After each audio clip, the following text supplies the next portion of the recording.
In 1989, the Socialist Federal Republic of Yugoslavia was falling apart, for various reasons that are better left for later. Yugoslavia was beginning to fracture, and in 1991, Slovenia and Croatia declared independence from the rest of Yugoslavia.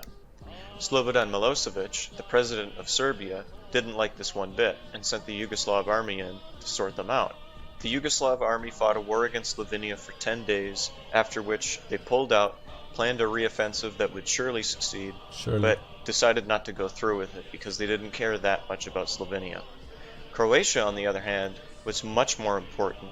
In 1992, Bosnia also declared independence, and the wars in Croatia and Bosnia would not end until 1995. War crimes were committed by everyone.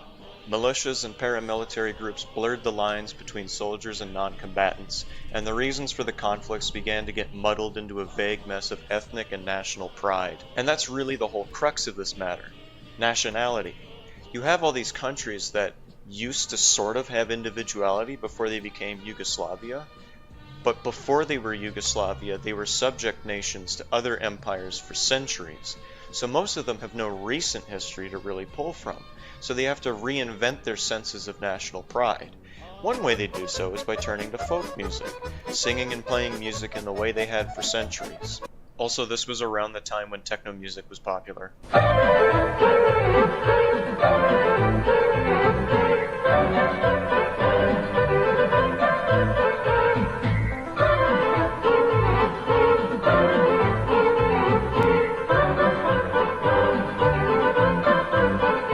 This is turbo folk. As far as I can tell, the genre started sometime in the mid-80s, but most of the songs that people actually know about are from between 1992 and 1995, right in the middle of both the Croatian and Bosnian wars of independence.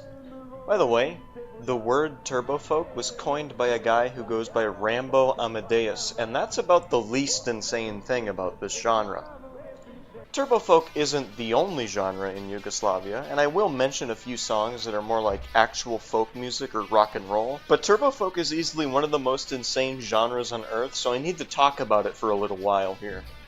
Most of these performers are under a Serbian record label. She only approached white men. They have a YouTube channel with most of the songs they've ever published, and also some amazing music videos.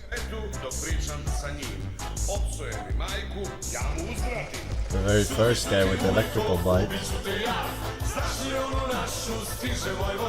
Serbia, Bosnia, and Croatia all have their own unique style of turbo folk. Serbian turbo folk in general uses a lot of accordions or harmoniki. Songs are often sung with lots of sustained notes and ululation, sort of like Greek singing. The subject matter of Serbian turbo folk is usually about being at war with a certain country. Is this where the how they removed don't kebab like a is certain from? country, I was thinking it how like Serbians are some sort of heavenly at the very people, first, like a few minutes or ago. just about being alcoholics. Bosnian turbo folk varies wildly from like Western style electric guitar and rock and roll to like very Eastern Turkish baglamas and like Islamic prayer chants with some simple percussion. The subject matter of Bosnian turbo folk is usually about God or being Muslims, or how Bosnia is the greatest, or how everybody loves Bosnia and nobody will take Bosnia from us because we love Bosnia so much, and our love for Bosnia will stop anyone from taking Bosnia from us. I love Bosnia. And Croatian music.